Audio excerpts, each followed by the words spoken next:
Donc c'est bon. Ça va être très difficile, je sens. On vient de récupérer la liste, c'est bon. Non sans mal.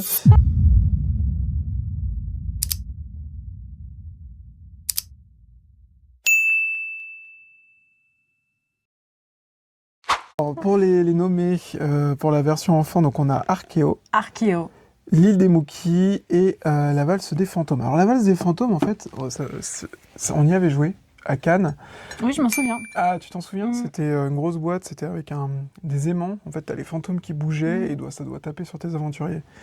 Et du coup, C'est un celui-là... truc tout en 3D, tout en relief. Mm. La taille doit faire à peu près... La boîte, elle doit faire à peu près cette taille-là. Donc, on est sur un format assez énorme, assez classique. Et pour autant, à l'intérieur, il y a tout qui se déploie et ça nous fait vraiment un beau plateau. Ouais. Ouais, il est joli, mais moi, ça m'a pas marqué plus que ça. C'est-à-dire, je me suis pas dit, tiens, on va en prendre un pour les enfants, tu vois. Moi, j'avais bien aimé. Ouais. Je sais pas, ça faisait un peu gadget avec les aimants. Donc quand je l'ai vu nommer, Ouais. je me suis dit, ah bon.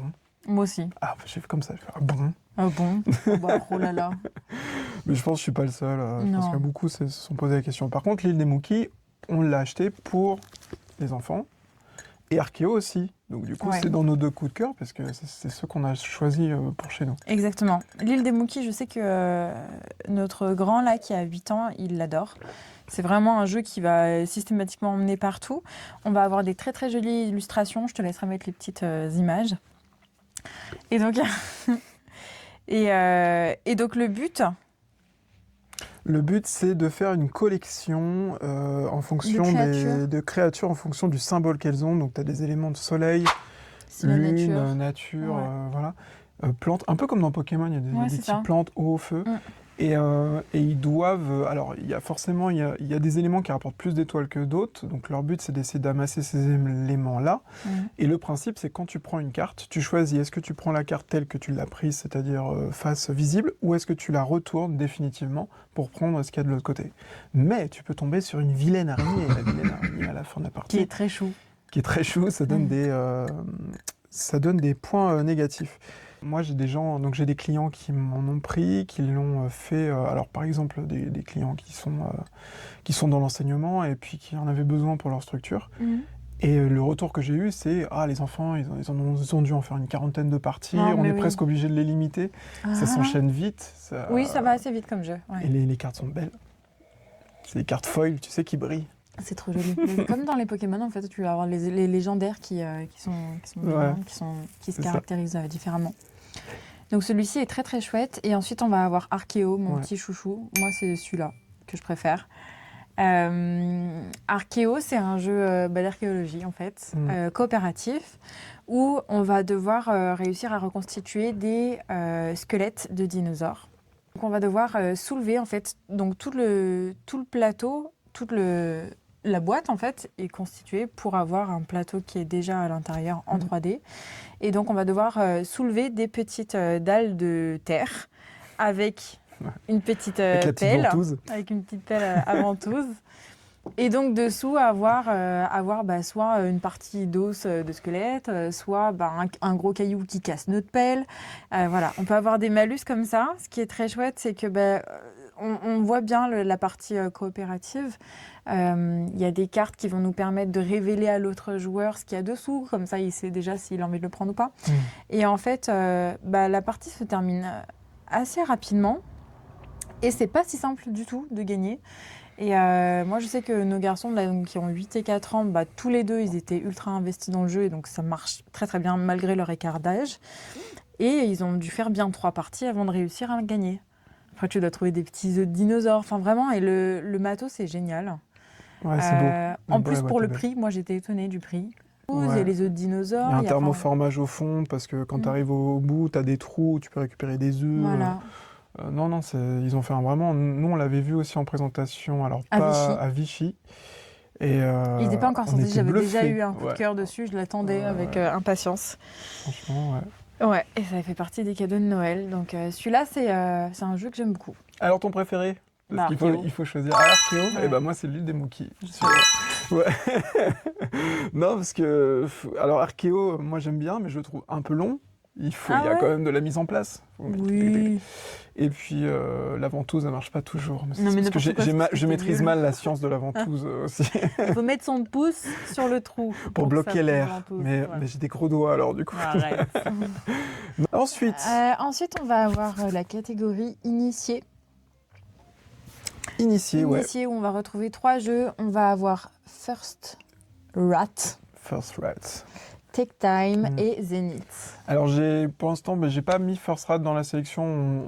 On va pas présenter l'intégralité des jeux. First Rat, moi j'y ai joué. C'est un jeu de loi amélioré. Qui a un design particulier. C'est des rats qui doivent aller dans l'espace. Mais pour moi, vu qu'on essaie un peu de deviner qui seront les gagnants, je pense qu'il ne le sera pas. Mais, pour toutes ces raisons-là. Je trouve que le design, le jeu en lui-même, c'est pas le plus fou. Par rapport à la proposition qu'il y a en face, c'est...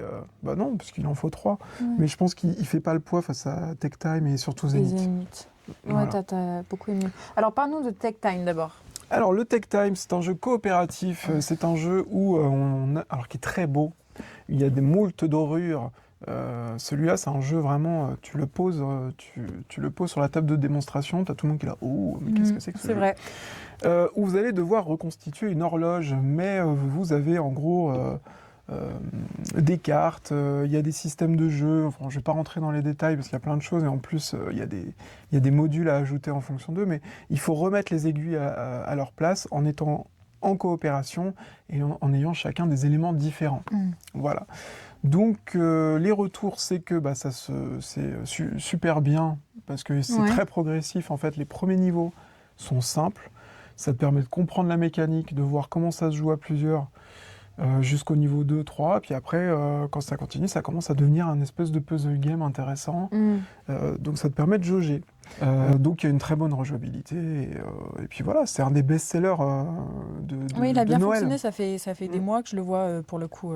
Et il est resté vraiment sur le podium. Il a eu un réassort il y a une quinzaine de jours. Et là, il repart gentiment. Pas autant qu'à Noël, mais il repart quand même. Il y a encore des gens qui disent « Ah, j'y ai joué, ah, vous l'avez de nouveau », et puis qui le prennent. Ouais. Mais parce qu'il est beau, parce qu'il est, il est accessible. Par contre, le côté coopératif ne plaît pas à tout le monde. Non. Et oui. Et ça m'en bouche un coin. C'est toujours le problème des coop. Et par contre, en face, on avait dit Zenith. Et il y a Zenith. Alors, que toi, t'as adoré. Zenith. Mais toi, on avait fait une partie à 2 contre 2. On a vu plusieurs parties.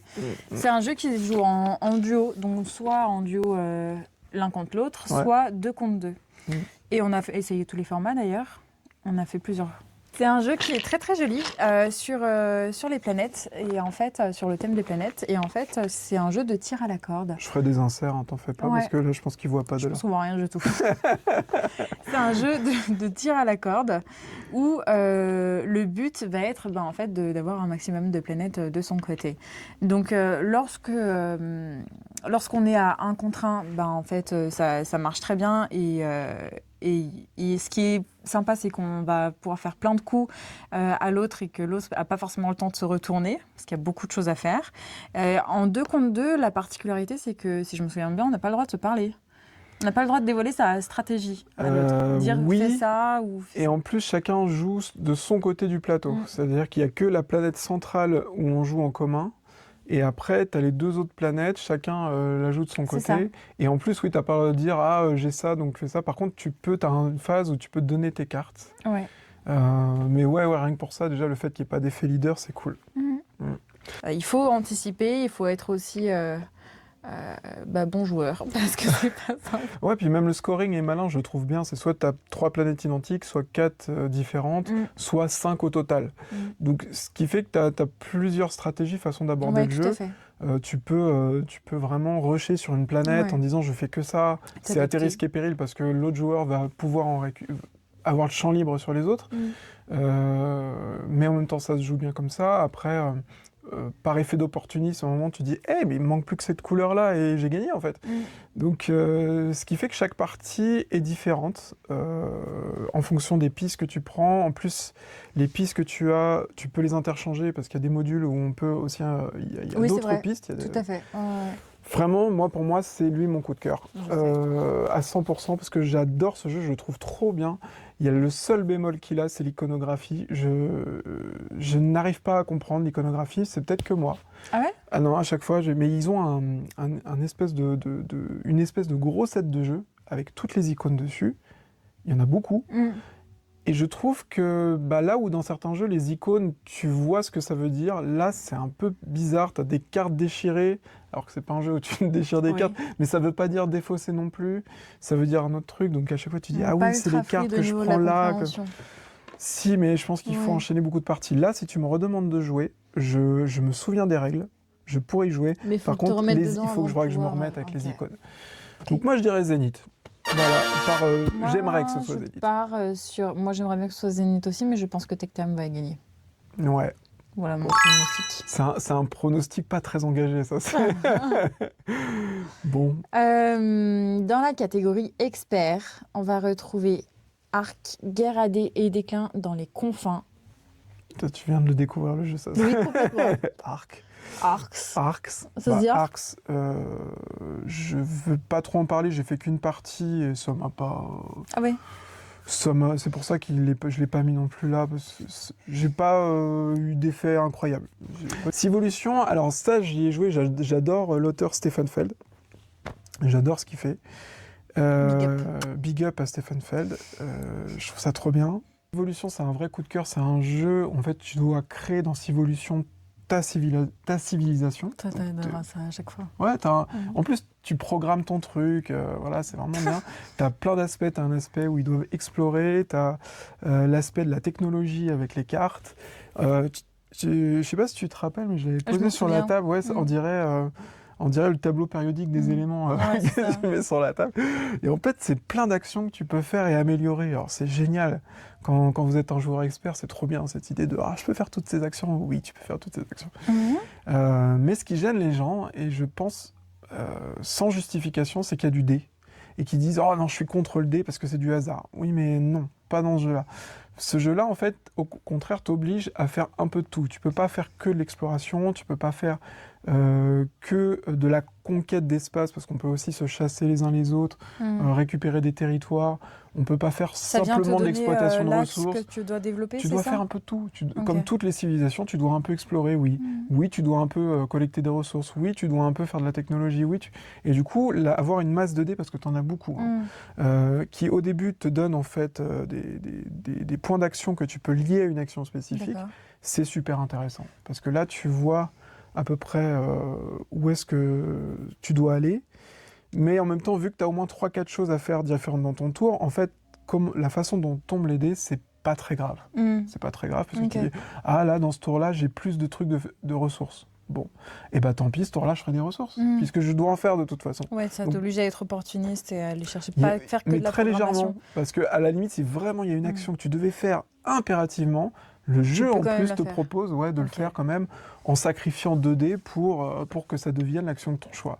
Donc voilà, on n'est pas sur du hasard absolu, et si vraiment vous aviez l'intention de programmer ça, plus ça derrière, en fait je pense que vous ne jouez pas convenablement au jeu, parce que le jeu a tellement de choses à proposer que vous ne pouvez pas avoir une stratégie simple. Mais j'ai joué plusieurs parties de ce jeu-là, et j'ai eu cet effet de progression. J'ai eu cette sensation. Donc quand on me dit c'est un jeu de hasard, bah non, parce que tu peux pas progresser sur un jeu de hasard. Non, tu peux faire autant de parties de Miams que tu veux. C'est pas tout à fait la même dynamique. Là, c'est du hasard. Là, je vais pas progresser, tu vois. Je vais m'amuser, mais je vais pas progresser. Là, ouais, il y a une vraie évolution. Et par contre, ce qui est rebutant, c'est que tu as un livret de règles de 40 pages. Mais c'est un livret de règles complet, où chaque situation est expliquée. C'est un livre complet, on peut appeler ça un livre. On va dire que les règles de base sont simples à comprendre, tu peux faire tes trucs. C'est juste que dès que tu as une question, de dire « Ah, mais dans cette situation spécifique… » Ouais, toutes les spécificités sont notées là-dessus. Ouais, après, si le livret est bien foutu, en vrai… Il est très bien fait. Okay. Alors, et Fourmi, pour finir aussi, lui, c'est un jeu plus Eurogame. Ouais. Avec, comme j'avais expliqué, donc il y a un côté carte, il y a un côté aussi exploration, il y a un côté gestion de ton… C'est pas un nid, c'est une boîte de fourmilière. Oui, c'est ça. Ouais. T'as une gestion qui est très sympa. Lui, il est particulier parce que je pense que c'est le bon élève de la bande. Je vais le montrer un peu mieux, mais c'est le bon élève parce qu'il fait tout bien. Il fait. Moi, je le trouve vraiment très joli celui-là pour le coup. Et ouais, mais je pense aussi c'est son thème, les fourmis qu'on rebutait. Voilà, donc fourmis c'est le bon élève, mais en même temps, Civolution, pour moi, c'est le coup de génie de Stéphane Feld qui propose un truc complètement différent. C'est une expérience de jeu que je n'ai jamais eue ailleurs. Ça ressemble pas à un euro, ça ressemble pas à un jeu de hasard. Voilà. Donc Stéphane, si tu as envie de venir faire un petit bisou, ouais, n'hésite pas. Petite dédicace aussi. Petite dédicace. Par contre, il faut y jouer en solo ou à 2, quoi. Je pense. Sinon, à 4... Donc tu joueras seul avec Gauthier. Voilà. T'es vite sur des parties de 4-5 heures, je pense. Ah putain, ok. Donc, allez, pour le cœur, je dirais Civolution, parce que vraiment, Stéphane Feld, il a fait un super boulot avec ce jeu-là. Ok. Et si c'est Fourmis qui gagne, je serais pas étonné non plus. Voilà. Et puis les derniers. Et les derniers, donc on va avoir la catégorie jeu de l'année. Alors on va commencer par Flip 7. Hein. Alors le Flip 7 ou Flip 7. C'est pour une boutique, c'est le plus vendu. Hein. Donc, vous avez vu la boîte comme elle brille. Il se passe pas une journée sans qu'on me demande un Flip 7. C'est vrai. Non, vous avez Flip 7 La réponse est souvent non. Non, il n'y en a plus. Donc, mais c'est un jeu simple, c'est un stop ou encore. Hein. C'est est-ce que je continue? Parce que voilà, si j'ai une paire de chiffres, en fait, vous avez des numéros de 1 à 12 de tête. Il n'y a pas besoin de savoir jouer pour jouer à ça. Ouais, c'est un truc que tu peux sortir en fin de repas de famille avec, voilà. avec les grands-parents, avec plein de générations. Je veux dire, c'est facile. Stop ou encore, c'est tu t'arrêtes ou tu prends ton courage à deux mains et tu continues. C'est tout. Et donc, ça marche bien. Parfois, les formules les plus simples sont celles qui fonctionnent le mieux. Donc, c'est un franc succès. Je comprends sa popularité, la boîte est jolie, les cartes aussi. Enfin bon, c'est un jeu en plus qui se joue de 3 à l'infini. C'est-à-dire que tu peux vraiment jouer à autant de joueurs que tu veux. Ouais. Bon, c'est super. C'est une bonne proposition qui ressortira sur les plages cet été. Hein. Bah oui, tu joues à ça. Sur la plage. Je sais pas. T'es en groupe là sur la plage, tu vas en camping, où tu veux. N'importe quoi. Mais partout, t'es en groupe, quoi. Ok, ça marche. Là, c'était pour les fêtes de fin d'année où tout le monde se retrouvait, mais bon. Bon, parfait. Alors, moi, je vais parler de Toy Battle. Toy Battle qui a fait... ça a très très bien fonctionné. Tu mettras pareil les petites inserts. Oui. Ce qui marche bien dans... Ce qui marche bien, alors c'est un contre 1, pardon.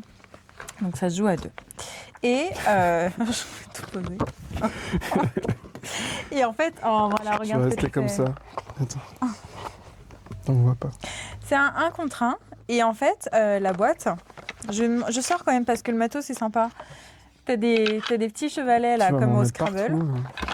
Et chacun va avoir son petit étui.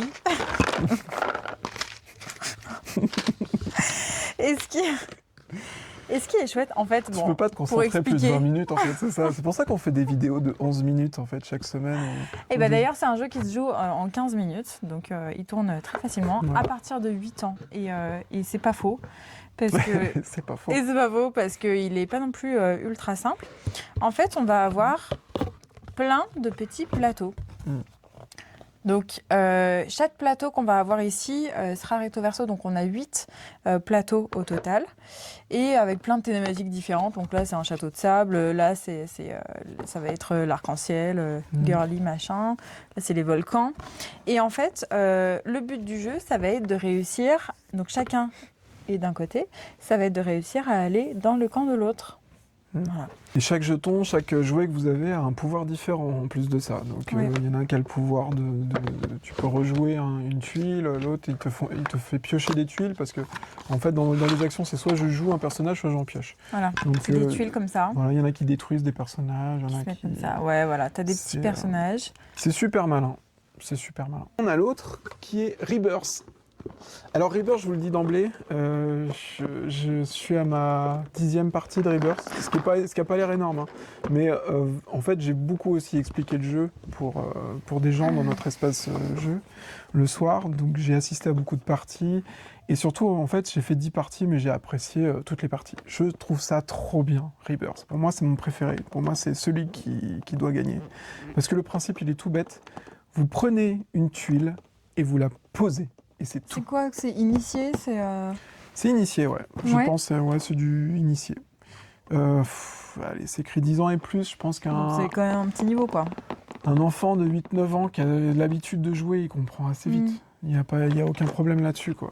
C'est un jeu de placement, mais hyper malin, parce que à chaque fois que vous allez poser une tuile, si vous êtes majoritaire autour d'un château, vous allez la voir. Donc dans le principe, c'est tout bête. C'est qui est majoritaire autour des châteaux pour gagner les châteaux. Mais ça marche. Ça marche parce que tu pioches une tuile et tu fais avec. Ouais. En fonction du symbole qu'elle a, tu peux pas la mettre n'importe où sur le plateau.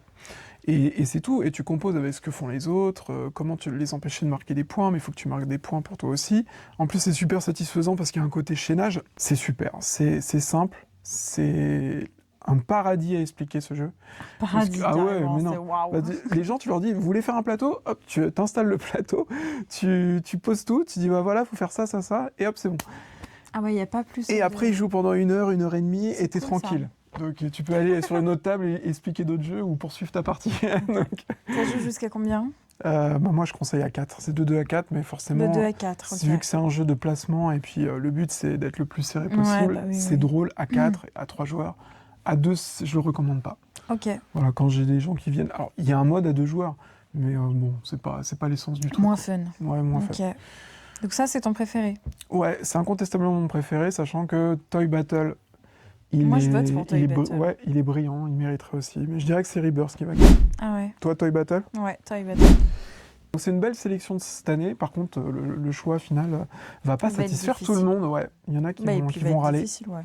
Si moi, j'en ai 0 sur 3, sur 4 même, je serais pas content. Voilà. Et je serai sur place et on sera à Cannes. La Guilde de Démons sera à Cannes pour assister à tout ça. Donc, je vous ferai des vidéos. Ils vont t'entendre. Ouais, ils vont m'entendre. Ça va gueuler. Alors là, Comment ça? C'est un scandale. Rebirth. Sauvez-le. Et, tu vas nous faire quoi là pour le festival? Je vous ferai des vidéos, je vous ferai une sorte de vlog, une présentation de ce qu'on peut. Waouh, quel jeune. Ouais, enfin, le vlog voyage à Cannes. On fera que les tours de la Croisette, nous, par contre. On n'ira jamais voir des jeux de société. Tu vas montrer un peu les coulisses? L'espace pro? En fonction de ce qu'on me laisse filmer, oui. Mais sinon, au moins l'espace où on peut filmer en bas, oui, je vous montrerai les jeux, les nouveautés, et puis surtout... nos retours sur qu'est-ce que nous, on est sûr de prendre pour le printemps qui arrive, là. Bon, chouette. Voilà. Très bien. Bon, merci. Merci. Et puis, on se dit à la semaine prochaine. La semaine prochaine, je vais vous présenter les nouveautés en boutique avant notre départ à Cannes, puisque, du coup, la semaine prochaine, ce sera la dernière vidéo nouveautés du mois de février, puisque la semaine d'après, on sera à Cannes. Et ce ne seront pas des vidéos de nouveautés, du coup. Voilà. Parfait. Chouette programme. Chouette programme. Allez. Et bisous. Salut.